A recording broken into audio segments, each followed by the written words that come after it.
to my orientation for my Eagle Scout project. First thing we're going to do is an overview. Basically, what we're going to be doing is we're going to be walking the streams in West Caldwell, looking for outflows and blockages. To elaborate more, I'm going to have it pass it off to Mr. O'Hearn. Thank you. Hi, everybody. It's nice to be here tonight. I just want to thank, first of all, Eric for taking on this project. It's going to be, as I explain it, you'll understand the importance of it. Also want to thank all of the scouts who will be involved. Also want to thank, this is our town engineer, Frank Russo. Vinny Graziosa is our Public Works Superintendent. Jock Watkins is our administrator of the Township of West Caldwell. Councilman Otterbein and I sit on the same committee, which is Public Works and Water. And Steve Walsey couldn't be here this evening.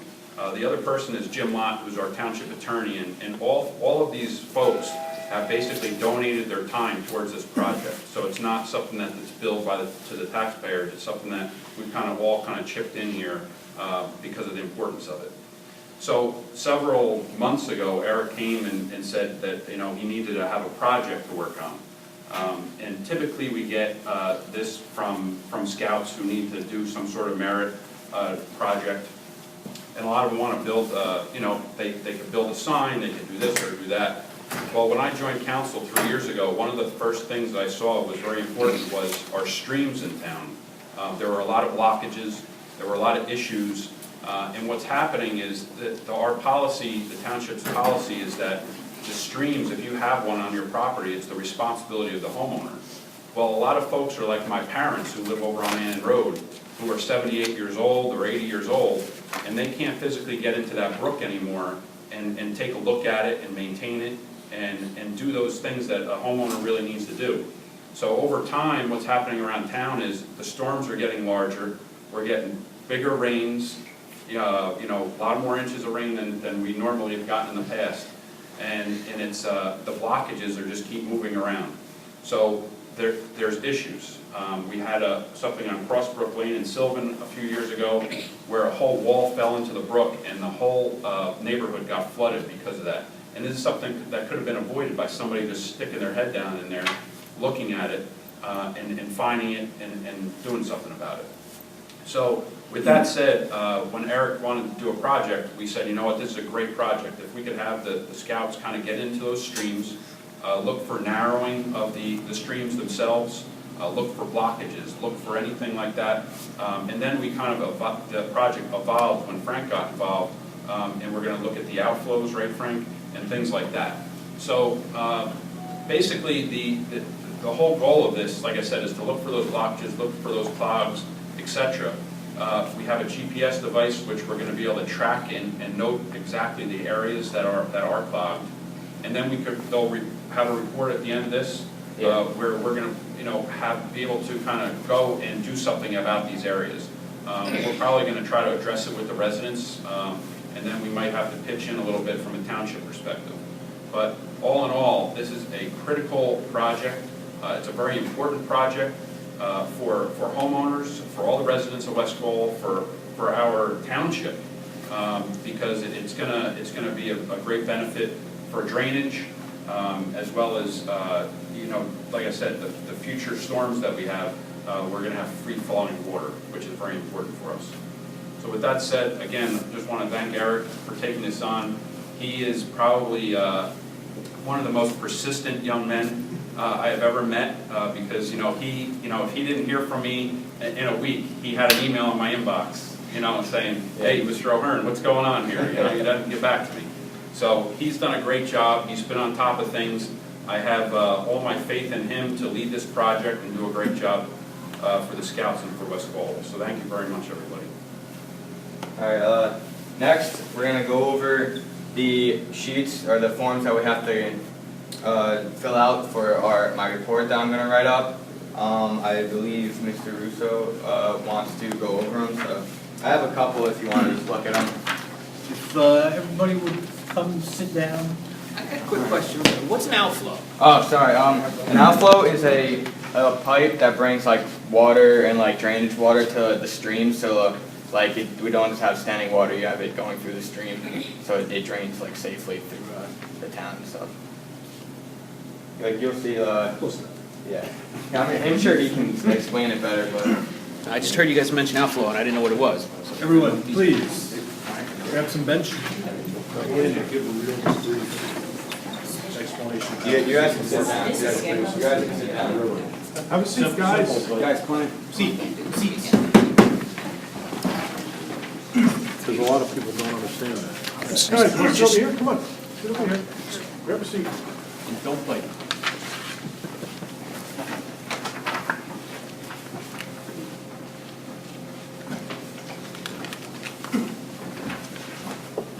Okay, brief. If it rains, water hits the road, flows off to the side to the curbs, then it goes in those big metal grates.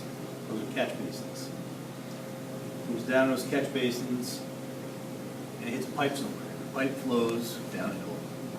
And in West Caldwell, most of the pipes discharge into the brooks, run from the top of Mount Ave all the way down to the Passaic River. What happens over time is a little bit of grit, a little bit of soil, some sticks, some leaves, they wash into the system. And they flow down till they get to an outfall. Well, what happens, everyone here has a sink in their bathroom. Everyone here has a sister or a mother who does their hair in the bathroom. Everyone here has a father who pulls a clump of soapy hair out of the drain every couple of months. Well, that's the same thing happens with stormwater outfalls. Handful of sticks, a couple of leaves, next thing you know, they start catching water. The water doesn't keep traveling through, it starts catching more stuff. Draw some pictures.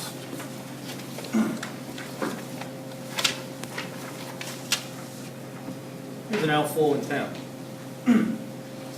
Outfalls, to work right, have to be all the way exposed, past out. So the pipes, you can see the whole pipe.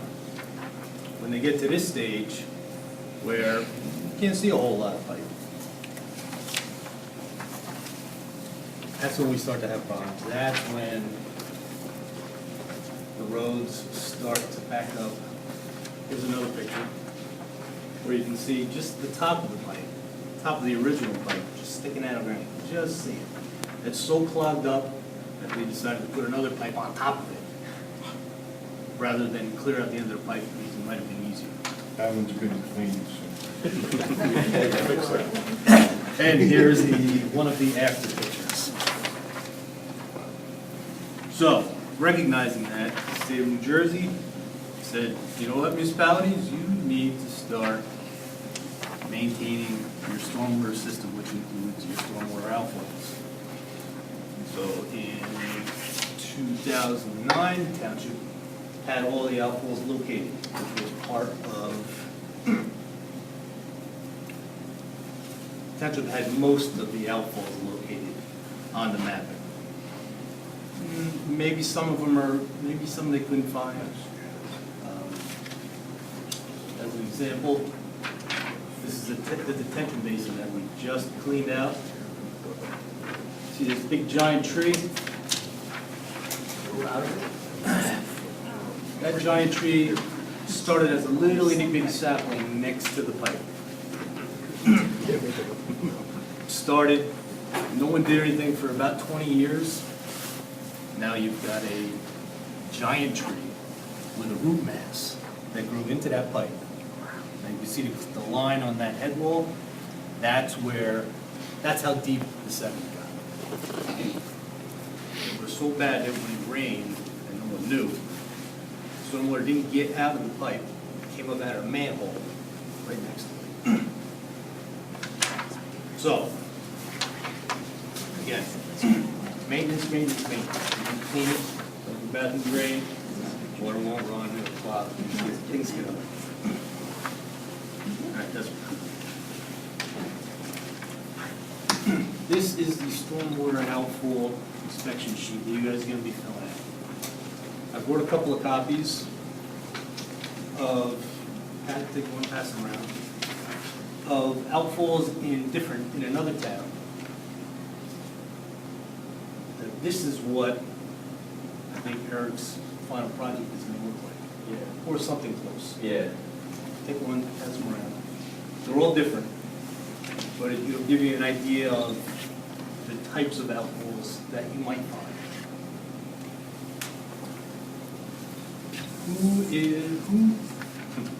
Who are the responsible people who are gonna be handling my new little toy?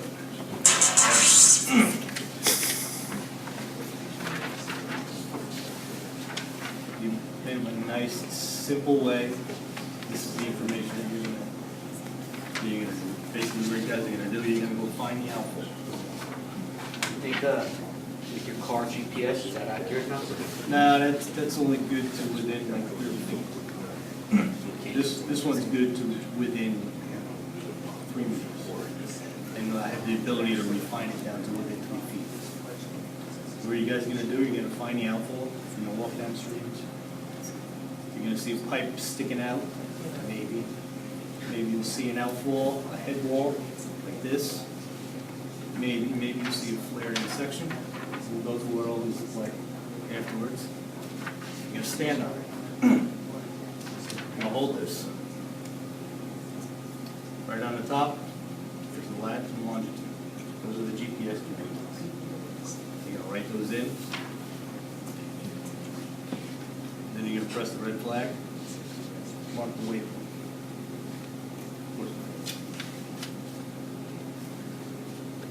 You'll save it, it'll ask you to put additional information. And what you're gonna do is, you're gonna identify that waypoint by whatever the identification is on these plans.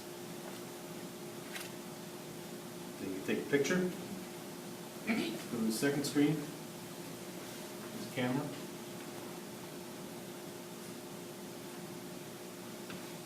Standing on it, take one downstream, go around to the other side, take a picture of what it looks like from upstream. That way, what that allows us to do is, allows us to monitor the condition of the outfall all the time. You know, it may be perfectly clean today, it may have been beautiful when they put it in. 20 years later, there's a 60-foot tree growing out of it. So that's why we like to take the pictures, just so we can track what it looks like. Anybody have any questions? For the pictures on the GPS, is the latitude and the longitude and latitude would be on the, like, the picture, so like you can match them up? No, that's why you're going to, on your waypoint, you're going to identify the location. I think, and I got to do a little more, I mean, it's a very small device, but there's a lot of things in here that I haven't figured all out. I mean, if worse comes to worse, I'll give you a digital camera just to. All right. And that way you can write down on the outfall sheets, there's a picture number underneath. So as you do, you fill out that screen, there should be a picture number on the device that you just write in. All right. So we still use paper. Use paper a lot. Not going anywhere. So, yes. Where are all these located? In town? These are all from Lincoln Park, I believe. Yes. These were done 5 years ago. Yes. So, what are we doing? Are we like, going to just mark them, or, to help clear them out? You were gonna locate them. You're gonna fill out this sheet with all the information. I'll give you a couple of shovels if you want.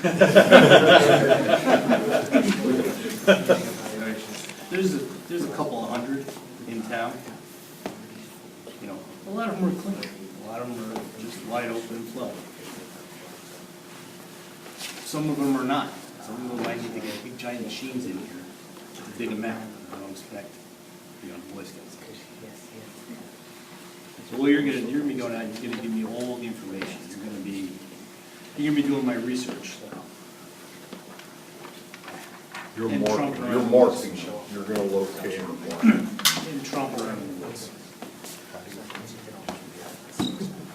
Any other questions? Okay, everybody grab an actual ID sheet. Blank one or, one of the new ones.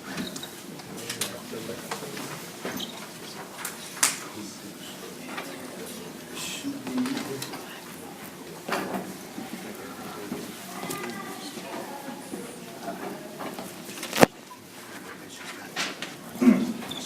Eric, you need more of these, or you want me to give you more? Instruction sheet. Yeah, do you have enough? Not right.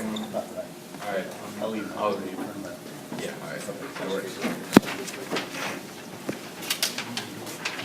Top of the page. Oh, you bring a pencil. Around. Something to write on.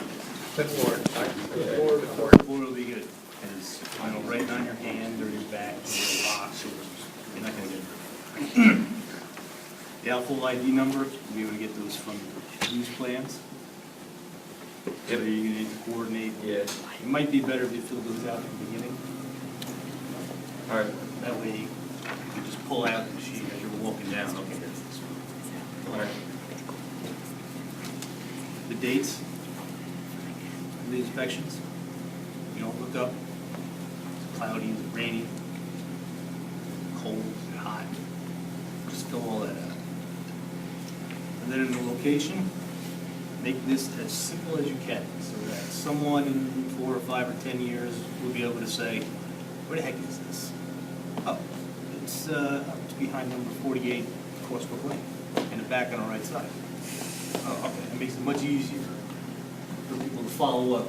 Sometimes, like that, some municipalities identify it by a block. But as you're driving down the street, the only thing you have is the house numbers. So it just makes it a little easier. Hello? GPS location? Top line. It'll tell you northern and eastern. Okay, you're gonna write those in, out in the field. Now, the helpful description, pipe size, ring and tape measure, or I find a folding ruler is the best. Because a folding ruler, have two 6-inch sections, so if you unfold 2 and it sticks in the pipe tight, it's 12-inch. If you unfold 3 and it sticks in the pipe, it's an 8-inch. Just, that's what I do personally. The materials. Let's look at some different types of material. Predominantly what you're going to find out in the field is a reinforced concrete pipe. It's gray or brown. It's 2.5 inches thick, maybe 3 inches thick. Looks like sidewalk, around sidewalk. Every now and then you might find a PVC pipe, which will be plastic. It'll be green or it'll be white. You may come across, here's a PVC pipe on top of a reinforced concrete pipe.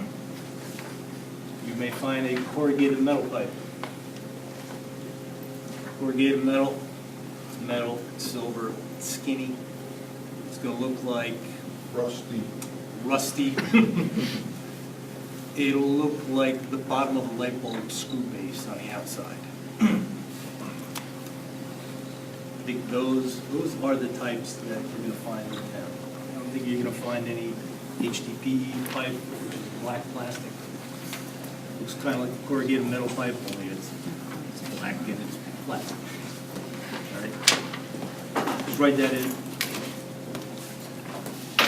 The next section of information is at the end of the pipe, what's holding? Is it just sticking out of the air like this?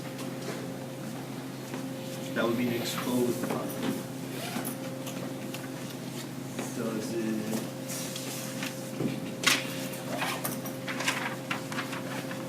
concrete head wall, which is basically just a wall. Or, We're gonna have a little glossary of standard terms, right? So that we're consistent with how we build it I in. can give you, And standard pipe sizes, so if you can't see the whole thing. Well, you don't- Estimate it. if you can see it, unless it's like that picture where just the top of it's sticking out, the closest place. The only other pipe outflow I think you're gonna find is gonna be a flared end section, which would usually match the pipe type. And it looks like someone cut the top of the pipe, pulled the edges down and smashed it. This is the easiest way I can express it. Any questions? Yes. I think I've seen a pipe that looks kind of like this, in, Grover Cleveland Park. Oh, like that. This is a concrete head wall? Yeah. This is a reinforced concrete pipe. So you may find some that are oval like that. I don't think so, maybe not many. We don't care about both.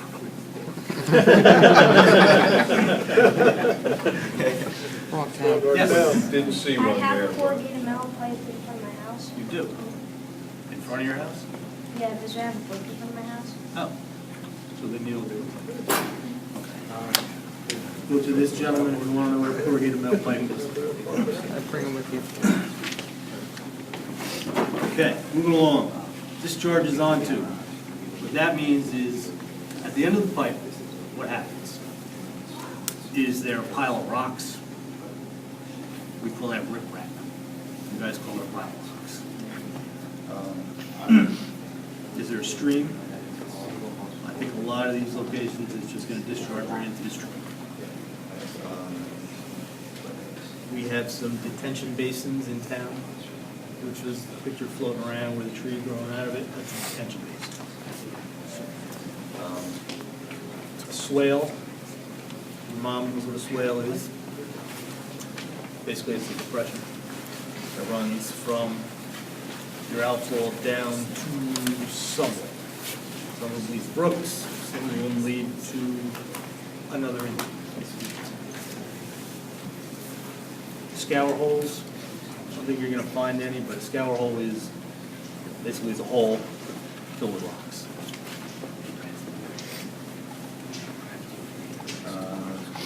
The physical condition of the outfit. Take a look at it.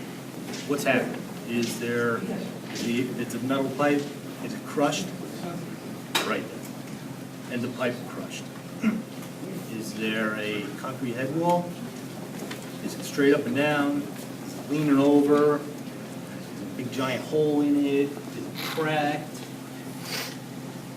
Is it a tree growing out of it? Like that, tree growing out of it. Because I don't want to have to clean another one of those head walls with a 60-foot tree growing. And if everything looks nice, outfall's in good condition. I hope you find lots and lots of outfalls in good condition. Okay, dry weather flows. What that means is, if it's not raining, probably shouldn't be anything coming out of the way. We have a lot of under drains in town, which collect groundwater. Those flow. Sometimes people tie in their sump pumps, which they're supposed to, into the storm drains. You might get some flow. In some places with a lot of industry, way back, maybe there may be some other things flowing into the storm system. Maybe, some processed water, or, maybe someone's sanitary system is tied into the storm drain for whatever reason. I don't think we have any of those. We've already done the illicit connections in town. So I think at this time, you guys should just ignore this one, all right, because we have all the information. And then maintenance recommendations. That's gonna take a shot at it. Basically, that's gonna be tied to what the physical condition looks like. If there's a tree growing out of the end of the pipe, what's your recommendation? They should clear, the front of the tree. Cut the tree down. If the end of the pipe is crushed, we should, Fix the pipe. that's really it. It's really not, it's not too not too technical. It's just a lot of walking. There's a lot of young legs in this room. There's a lot of old legs leaning up against the wall. So we're gonna use the young legs.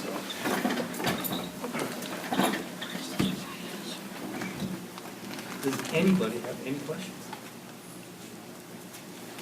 Yes, Do we have to go go where? on this thing? That's up to Or Eric. for my Eagle Scout project. So if you signed up, then you're gonna go. Yeah. Did you sign up? I don't know really. Well, then I don't know if you have to. Okay. I am always available. Do you have any questions? I don't have any, so. I would love to get this back in one piece. I will try. I'll definitely do my best to do that. Okay. It's waterproof, bro. It's waterproof, All right. Don't drop it in the water. but don't drop it in real deep water because it doesn't float. All right. Well, it's gonna have to go swimming. Okay? It has a certain amount of memory. I don't think you can take 800 pictures, All right. but it should let you know that, you run out of memory. Call Okay. me, we'll download the pictures, and it goes out, and then you can go. All right. All right? Mr. O'Hearn's giving you my phone number. If you have any questions while you're out there, call me. All If right. you need me to come out and see where you're at, I'll come in and give you a hand. Okay. All right. Thank you. Eric? All right. One piece, operable.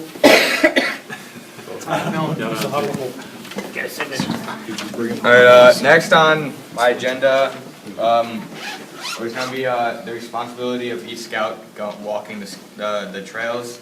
So ideally, I want 3 scouts and a leader or an adult to walk the stream. One scout will be holding the map, identifying when you're coming close to an outflow. If you want, you can take it off, and then they have dots on the map where they show one coming, they show them. So, right here, this dot right here says SBHB, which means South Branch Hatfield Brook. So here's a dot, that's where an outflow will be. If you want to take a look at that. The next person will be holding the GPS, so I guess that will be me if someone else wants to hold the GPS and wants to be responsible for it. And the third person will be recording the information onto the sheet. Then I reviewed the location. There's a lot of them on here, so if you get a chance, just go through the maps if you want. Both maps have outflows on them. For safety, this is a big part. We just got safety vests from Mr. Grazioso. Make sure to always have this on at all times. If a homeowner sees you, he'll know that you're working for the town and won't disrupt or won't ask what you're doing in his yard or anything. So it'll just keep people from asking you questions. They might ask. Yeah, they will ask, but just say that you're working for the town and you'll be fine. Next, I'm working with a police officer with the West Colorado Police Department. We're going to be getting photo ID badges, volunteer badges, to prove as proof of that we're working for the town. So we haven't set up a date yet, but we're gonna have a date where we're gonna get the people working that have set dates that they're walking the streams. They're gonna take a picture, and then he's gonna get the photo ID to you, so you can show if someone does to come up to ask you a question, you can show them that you're working for the town.